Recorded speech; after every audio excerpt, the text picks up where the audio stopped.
ఆంధ్రప్రదేశ్ ముఖ్యమంత్రిగా చంద్రబాబు నాయుడు ప్రమాణ స్వీకారం చేశారు. ఆ రాష్ట్ర గవర్నర్ అబ్దుల్ నజీర్ ఆయన చేత ప్రమాణ స్వీకారం చేయించారు.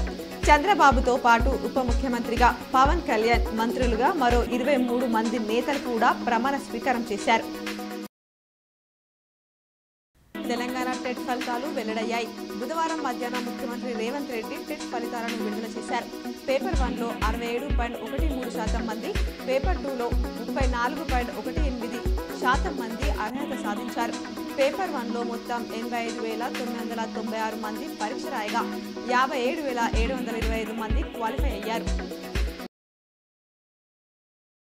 జనసేన అధినేత పవన్ కళ్యాణ్ నేడు ఆంధ్రప్రదేశ్ రాష్ట్ర మంత్రిగా ప్రమాణ స్వీకారం చేశారు.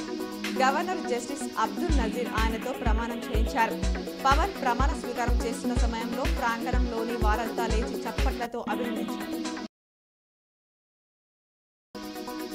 ప్రభుత్వ పాఠశాలల్లో బలోపేతానికి ప్రతి ఒక్కరూ పాట పాడాలని బోధన ఎమ్మెల్యే ప్రొద్దుటూరి సుదర్శన్ రెడ్డి అన్నారు. బుధవారం ఎడపల్లి మండల కేంద్రంలోని ప్రభుత్వ ఉన్నత పాఠశాలలో బడిబాట కార్యక్రమంలో పాల్గొని మాట్లాడారు. నైరుతి రుతుపవనాలు రాష్ట్ర వ్యాప్తంగా విస్తరించాయి. వీటి ప్రభావంతో రాష్ట్రంలో వచ్చే మరో 3 రోజుల పాటు మోస్తరు నుంచి భారీ వర్షాలు కురిసే అవకాశం ఉందని హైదరాబాద్ వాతావరణ కేంద్రం తెలిపింది. బుధ, గురు, శుక్రవారాల్లో వివిధ జిల్లాల్లో వర్షాలు కురిసే అవకాశం ఉన్నందున ఆయా రోజుల్లో ఎల్లో అలర్ట్ జారీ చేసింది.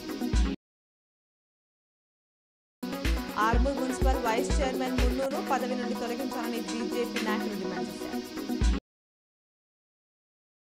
రామోజీ ఫిల్మ్ సిటీలో రామోజీరావు కుటుంబ సభ్యులను సీఎం రేవంత్ రెడ్డి పరామర్శించారు.